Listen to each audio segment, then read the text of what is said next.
हम लोग आज उत्तर वैदिक कालीन राजनीतिक स्थिति की बात करेंगे।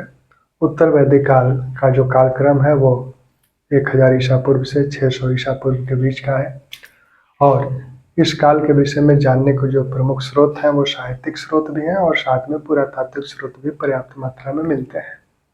साहित्यिक स्रोतों में ऋग्वेद को छोड़कर जो तीनों वेद हैं, सामवेद, यजुर्वेद, अथर्ववेद, और इन वेदों से संबंधित जो ब्राह्मण, आरण्यक और उपनिषद ग्रंथ हैं वो इस काल को विषय में जानने के प्रमुख साहित्यिक स्रोत हैं।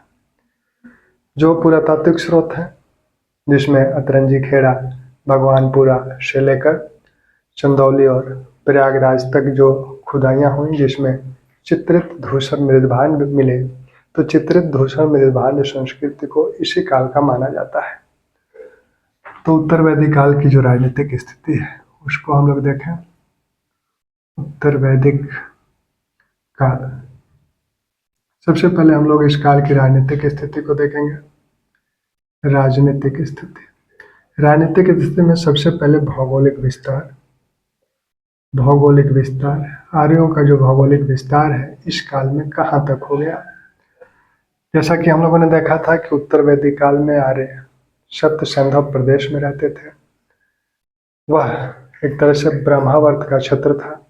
सरस्वती नदी से दृश्यद्वती नदी के बीच का जो क्षेत्र है उसे ब्रह्मावर्त कहा जाता है। उत्तर वैदिक काल में ये आर्य मध्य देश तक इनका विस्तार हो गया, यानी ब्रह्मावर्त से होते हुए ब्रह्मावर्त, ब्रह्मर्षि देश से होते हुए मध्य देश तक इनका विस्तार हो गया। मध्य देश, ब्रह्मावर्त सरस्वती और दृश्यद्वती नदी के बीच का क्षेत्र है। वहां से लेकर गंगा जमुना के दोआब तक का जो क्षेत्र है उसे ब्रह्मर्षि देश कहा गया है। और मध्य देश हिमालय से लेकर विंध्य पर्वत तक का क्षेत्र, उत्तर में हिमालय, दक्षिण में विंध्य पर्वत तक का क्षेत्र, पश्चिम में सरस्वती से लेकर प्रयागराज तक के क्षेत्र को मध्य देश कहा गया है। तो इस मध्य देश तक उत्तर वैदिक काल में आर्यों का विस्तार हो गया। इसके संदर्भ में शतपथ ब्राह्मण में एक कथा मिलती है। शतपथ ब्राह्मण में माधव और उनके पुरोहित गौतम राहुगण की कहानी है। माधव जो कि सरस्वती नदी के तट पर रहते थे, अपने पुरोहित गौतम राहुगण के साथ वहाँ उन्होंने वैश्वानर अग्नि को मुख में धारण किया और जब उनके मुख से घृत शब्द निकला तो वो अग्नि जमीन पर आकर पूरब की तरफ बढ़ने लगी और वो पूरब की तरफ बढ़ते हुए सभी जंगलों को जलाते हुए सदानीरा नदी के तट तक पहुंची। सदानीरा यानी गंडक नदी तट तक, सदानीरा यानी गंडक नदी तट तक वह अग्नि, वैश्वानर अग्नि पहुंचे। इधर की सारी चीजें वो जला चुकी थी लेकिन वो गंडक या सदानीरा नदी को नहीं जला पाई। तो उसके पश्चिम की तरफ यानी सरस्वती से लेकर सदानीरा तक के जो क्षेत्र था उसमें आर्यों का विस्तार हुआ। वो सदानीरा से पूरब नहीं जा पाए। सदानीरा के तट पर विदेह राज्य था, तो विदेह तक एक तरह से आर्यों का विस्तार हो गया। पूरब की तरफ मगध और अंग राज्य थे। मगध और अंग राज्य में आर्यों का विस्तार नहीं है। उस समय के जो साहित्य हैं उसमें मगध और अंग के लोगों को व्रात्य बोला गया है, अपरिचित भाषा बोलने वाला, और यह इच्छा व्यक्त की गई है कि वो लोग ज्वर से ग्रसित हो जाए, यानी उनके प्रति विद्वेष का भाव इन लोगों में था। तो इस तरह से विदेह यानी सदानीरा या गंडक नदी तट तक आर्यों का विस्तार इस काल में, उत्तर वैदिक काल में हो गया। यह कथा शतपथ ब्राह्मण में मिलती है। अब इस समय जो राज्य हैं, ऋग्वैदिक काल में हम लोगों ने देखा था कि ऋग्वैदिक जो जन थे वो आयावर थे, घुमक्कड़ थे, अस्थायी रूप से एक जगह नहीं रहते थे। जो उनका राजन्य था, राजा था, वह जन यानी अपने कबीले का प्रमुख हुआ करता था, वो किसी प्रदेश का प्रमुख नहीं था। उत्तर वैदिक काल में आकर राजा एक प्रदेश का अधिपति बन गया, एक क्षेत्र का अधिपति बन गया। तो यहाँ प्रदेश के अधिपति के रूप में राजा को जाना गया। राजाओं ने विभिन्न उपाधियां धारण की और अपनी शक्ति को बढ़ाने के लिए इन लोगों ने विभिन्न प्रकार के यज्ञों का आयोजन भी किया। इस उत्तर वैदिक काल के जो प्रमुख राज्य हैं उसमें कुरु है, पंचाल है, काशी है, कौशल है, विदेह है।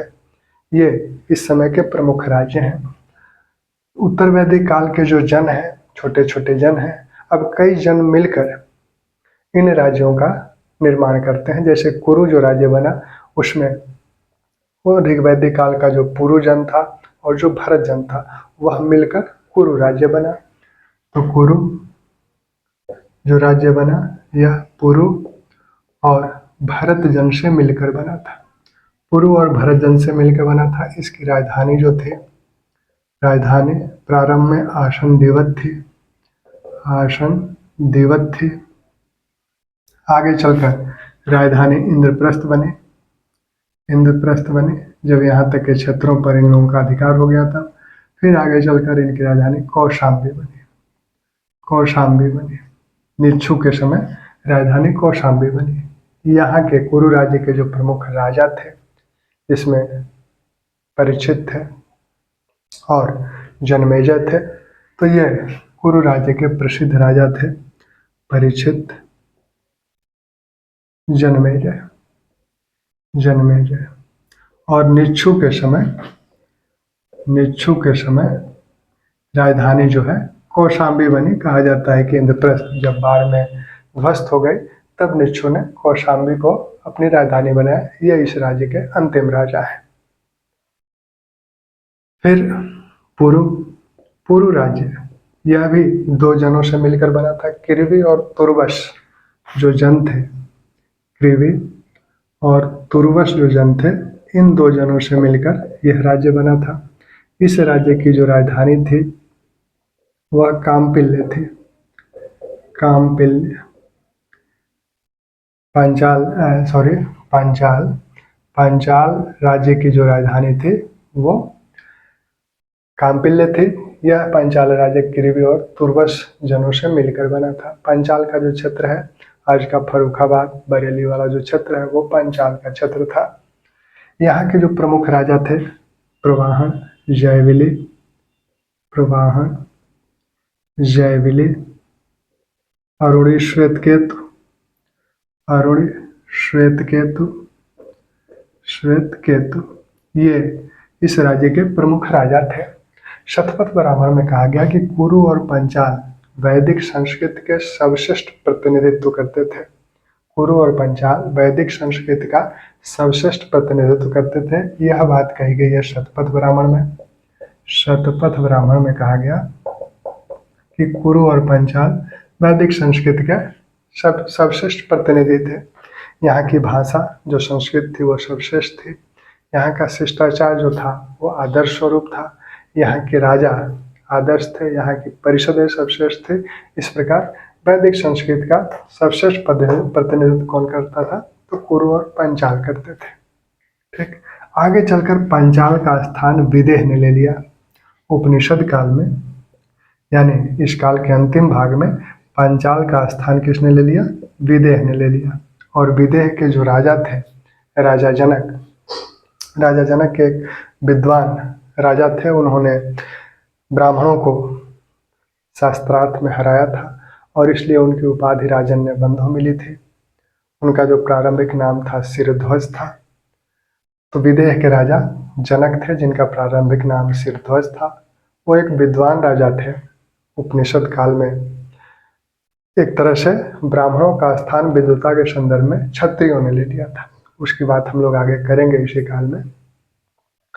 तो शिरध्वज जो कि ब्राह्मणों को शास्त्रार्थ में पराजित किए और उनकी उपाधि राजन्य बंधु की मिली। जो काशी के राजा थे अजातशत्रु, जो कि मगध के भी राजा थे, जिन्हें दार्शनिक राजा बोला जाता है। तो इस काल के जो प्रमुख राज्य हैं, कुरु है, पंचाल है, काशी है, कौशल है, विदेह है। अब राजाओं ने विभिन्न उपाधियां धारण की। राजाओं ने विभिन्न उपाधियां धारण की, विभिन्न उपाधि धारण की। एक तो राजा की राज्य की उत्पत्ति या राजा की उत्पत्ति के विषय में विभिन्न ग्रंथों से जो प्रकाश पड़ता है, उसमें अत्रेय ब्राह्मण या फिर तैत्तिरीय है, उसमें युद्ध जनित राजा की उत्पत्ति युद्ध के कारणों से हुई, जिसमें देवता और राक्षसों के बीच युद्ध हो रहा था। देवता पराजित हो रहे थे क्योंकि इनका कोई नेतृत्व करता नहीं था, तो इसलिए देवताओं ने अपने में से एक को राजा चुना, इंद्र को चुना या सोम को चुना।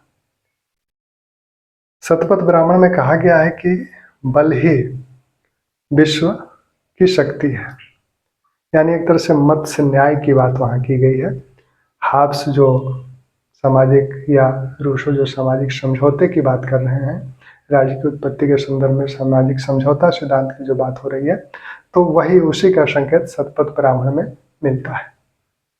फिर दैवीय उत्पत्ति की बात होने लगी, जिसका एक संकेत ऋग्वेद में मिलता है। फिर अथर्ववेद में परीक्षित को मनुष्यों में देवता कहा गया, पृथ्वी लोक का देवता कहा गया।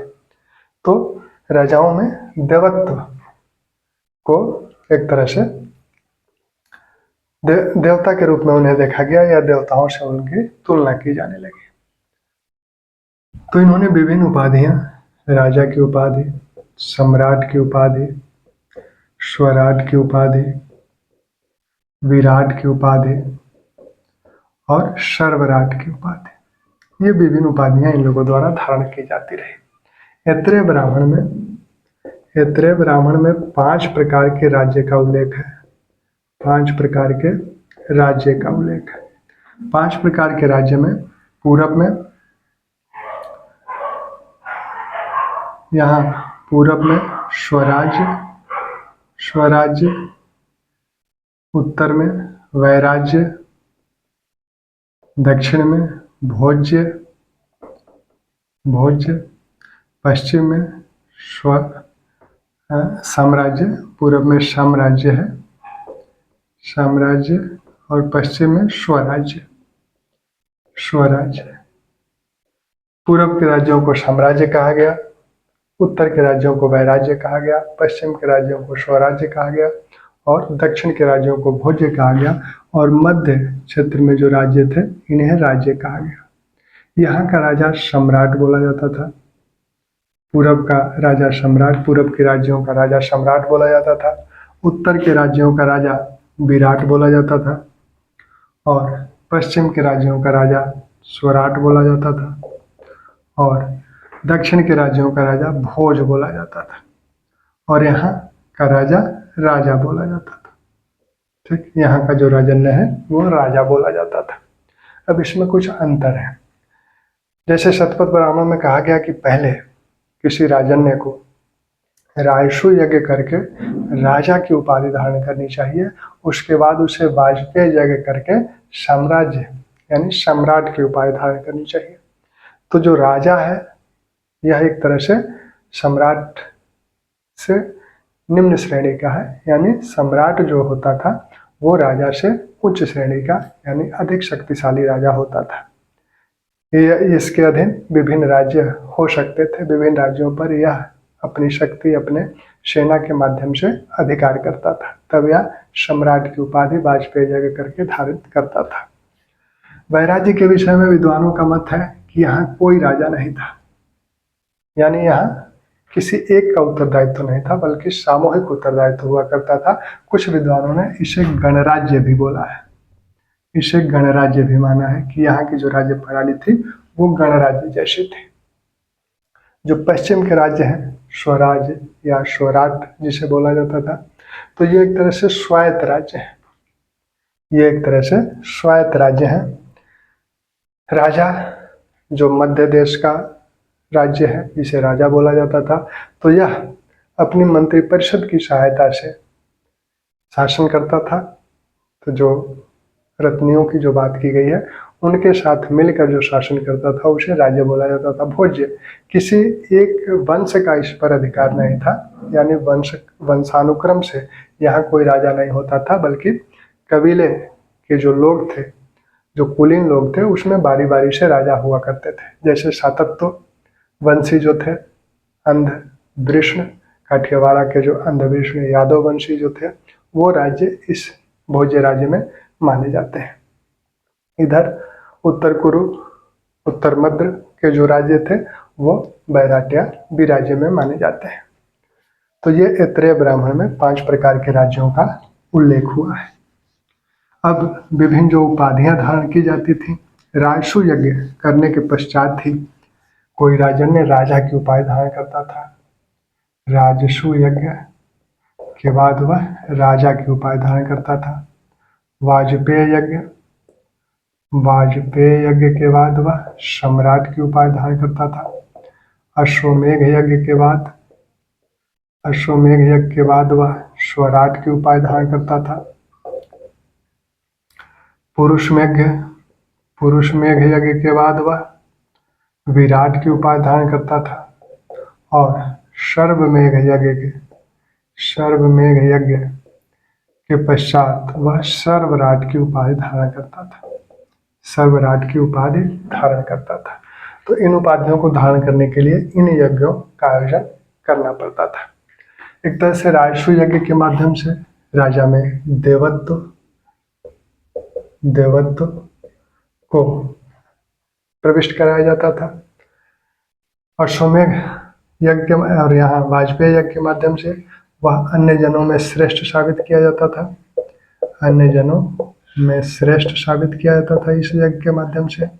इस यज्ञ के माध्यम से वह प्रादेशिक विस्तार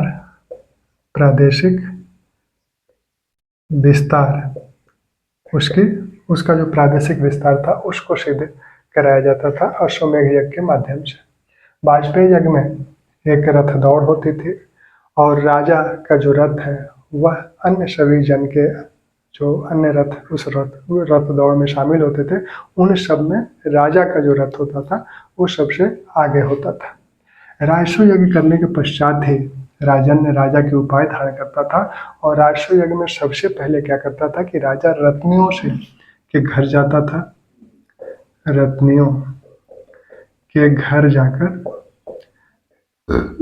जाकर उन्हें हावी प्रदान करता था, यानी उनका समर्थन प्राप्त करने के लिए रत्नियों के घर जाता था। रत्नी यानी प्रथम श्रेणी के जो अधिकारी थे राज्य के, उन्हें रत्निन बोला गया है। तैत्तिरीय और शतपथ ब्राह्मण में 12 रत्नियों की बात की गई है। 12 रत्नी बताए गए हैं तैत्तिरीय और शतपथ ब्राह्मण में। तो इन रत्नियों के घर राजा जाता था। ऐत्रेय ब्राह्मण में जो राज्याभिषेक है, इंद्र महाभिषेक उसे कहा गया है। ऐत्रेय ब्राह्मण में राज्याभिषेक का विस्तृत वर्णन किया गया है। इंद्र महाभिषेक, और इसमें बताया गया है कि वह रत्नियों के घर जाता था, फिर वह उसका अभिषेक होता था, जिसमें 17 प्रकार के जल से 17 नदियों से जल लाया जाता था। 17 प्रकार के जल से उसका अभिषेक किया जाता था। सबसे पहले रत्नियों में वह सेनानी के यहाँ जाता था, फिर जो है पुरोहित के यहाँ जाता था, साथ में वह सूत और ग्रामणी के यहाँ भी जाता था। यानी जितने रत्नी थे 12 रत्नी, इन सभी रत्नियों का वह समर्थन प्राप्त करता था। इसीलिए तैत्तिरीय आरण्यक में कहा गया है कि राजा को रत्नी ही राजा बनाते हैं। राजा को राजा बनाने वाला कौन है? रत्निन है, क्योंकि बिना रत्निन के समर्थन के कोई राजा नहीं बन सकता था। ठीक। अब राजा यहाँ उत्तर वैदिक काल में अधिकांश जो राजा हैं वो वंशानुगत क्रम में है, लेकिन प्रजा द्वारा चुने हुए राजाओं का भी उल्लेख मिलता है। अथर्ववेद में राजा का चुने जाने का भी उल्लेख है। वही शतपथ ब्राह्मण में कुछ उल्लेख ऐसे भी हैं कि प्रजा ने राजा को पद से हटा दिया। जैसे श्रृंजियों ने पौशायन को उनके मंत्री सहित राज्य से निष्कासित कर दिया था। श्रृंजियों ने पौशायन को उनके मंत्री सहित राज्य से निष्कासित कर दिया था। लेकिन आगे अथर्ववेद में यह भी मिलता है कि पदच्युत राजा फिर से राज्य ग्रहण करता है, यानी फिर से उसे राजा बनाए जाने का भी उल्लेख अथर्ववेद में मिलता है। तो अथर्ववेद में राजा के चुने जाने का भी उल्लेख मिलता है। अथर्ववेद में राजा को जो निष्कासित राजा है या पदच्युत राजा है उसे फिर पुनः राजा बनाए जाने का भी उल्लेख है। ठीक। तो यह कुछ यज्ञ हैं और इनकी उपाधियां हैं।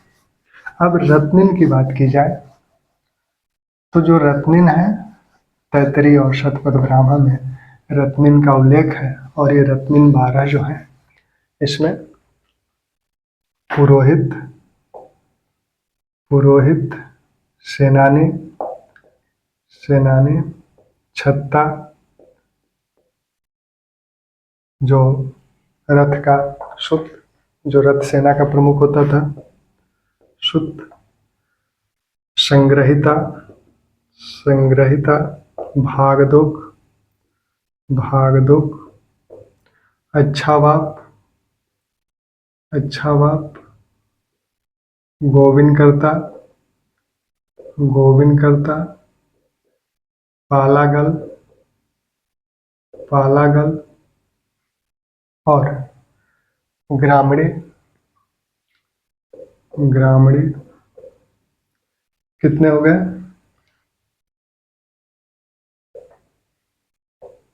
ग्रामणी। अब राजमहिषी, राजमहिषी, साथ में जो विभिन्न, जिन मैत्रायणी संहिता में जो तक्षा है उसे भी रत्निन माना गया है और साथ में जो रथकार है उसे भी रत्निन माना गया है। तो मैत्रायणी, मैत्रायणी संहिता में तक्षा यानी बढ़ई और रथकार जो रथ बनाता था इसे भी रत्निन की श्रेणी में रखा गया है। तक्षा और रथकार को रत्निन की श्रेणी में मैत्रायणी संहिता में रखा गया है। और जो इन्हें राजन्य भी बोला जाता था, इन दोनों को राजन्य बोला जाता था, राजन्य बोला जाता था। शतपथ ब्राह्मण में जो सुत है यानी पुरोहित को आप जानते ही हैं, सेनानी को आप जान ही रहे हैं, सेनापति। छत्ता यानी जो दरबार का रक्षक था उसे छत्ता बोला जाता था। छत्ता एक तरह से द्वारपाल या दरबार।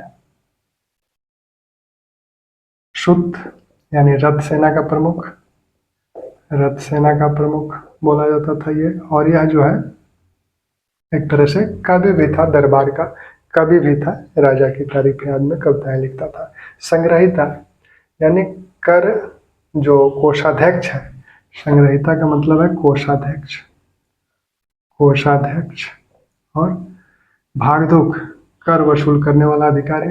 तो यहाँ देखिए उत्तर वैदिक काल में आकर कर वसूल करने के लिए स्पेशली एक अधिकारी की नियुक्ति होने लगी, यानी यहाँ कर नियमित रूप से अब लिया जाने लगा। ऋग्वैदिक काल में कर नियमित रूप से नहीं लिया जाता था। जो जन के सदस्य थे अपने राजन्य को, जनपति को, वो बलि के रूप में विभिन्न चीजें उसे देते थे, लेकिन वो आवश्यक नहीं था, वो उनकी इच्छा पर निर्भर था।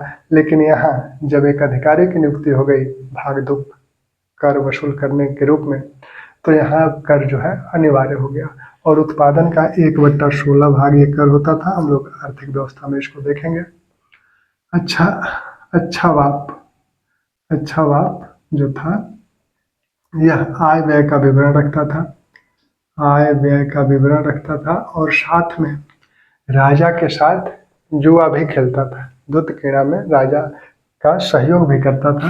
गोविंदकर्ता गवाध्यक्ष, गवाध्यक्ष चारागाहों का अध्यक्ष होता था। पालागल यानी दूत संदेशवाहक। ग्रामणी जो कि ग्राम का प्रमुख होता था। और राजमहिषी जो कि पट रानी थी। इसमें 4 प्रकार की रानियों का उल्लेख इस राजमहिषी में हुआ है, जिसमें एक वावाद थी, एक परिवृत थी, एक राजमहिषी थी। तो इसीलिए कहा जाता है कि रत्नियों में 4 महिलाएं भी शामिल थी। ठीक।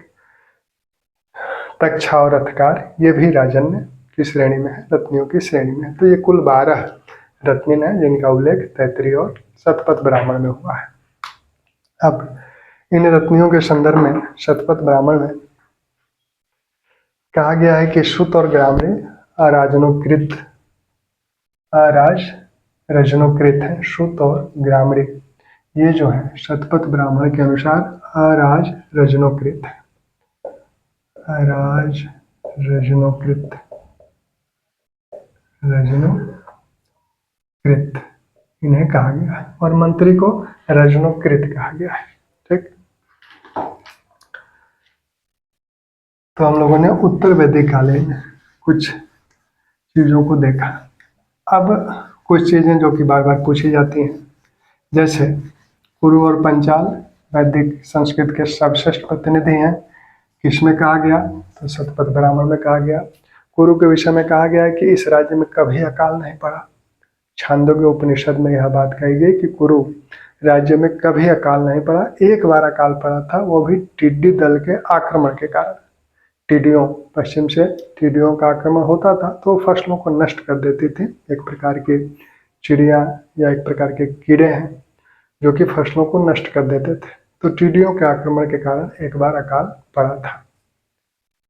ऐसे ही जो एक राज्य था कैकेय, जिसके शासक अश्वपति थे, उस राज्य के विषय में भी छांदोग्य उपनिषद के द्वारा कहा गया कि यहाँ भी कोई मद्यप नहीं रहता था, कोई व्यभिचारी नहीं रहता था, यहाँ कोई अविद्वान नहीं रहता था। तो कैकेय राज्य की भी प्रशंसा की गई है। तो ये मुख्य रूप से हम लोगों ने राजनीतिक के विषय में जो बातें थी उसको हम लोगों ने देख लिया। अब जो प्रशासकीय इकाई है वो वही है ग्रामीण। जो ग्राम है, कुल है, कुल के बाद ग्राम है, ग्राम के बाद विश्व है, विश्व के बाद जन है, जन के बाद राष्ट्र है।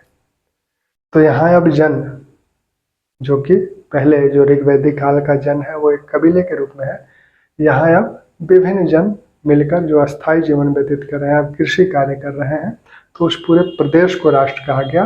अब राजा जो है राष्ट्र का अधिपति हुआ करता था। जो अन्य अधिकारियों का उल्लेख है इन 12 रत्नियों के बाद, उसमें अश्वपति और शतपति, अश्वपति और शतपति, इन दो अधिकारियों का भी उल्लेख है। शतपति, अश्वपति जो था वो सीमांत प्रदेशों का प्रमुख होता था, और शतपति जो है इसे माना जाता है कि 100 गांवों का प्रमुख होता था। एक पद और ग्राम वादिन का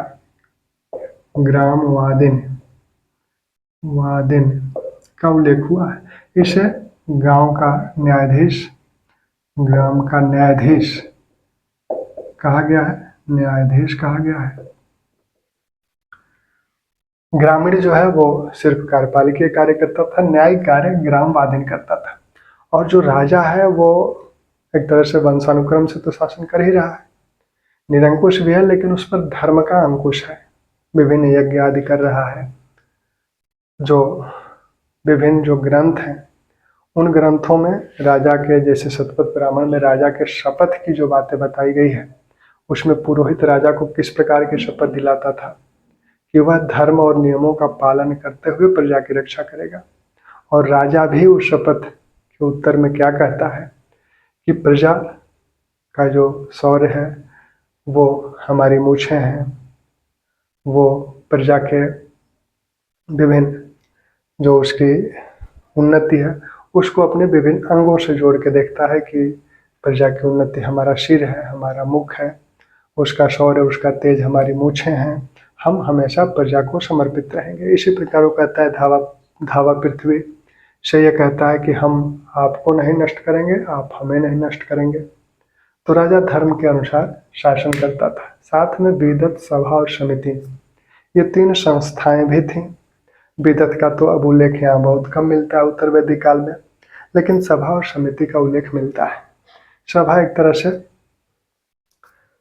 कुलीन लोगों की सभा थी, जिसे नरिष्ठा भी कहा गया, जो कि न्यायिक कार्य भी करती थी। नरिष्ठा का मतलब है वाद विवाद के माध्यम से कोई निर्णय करना।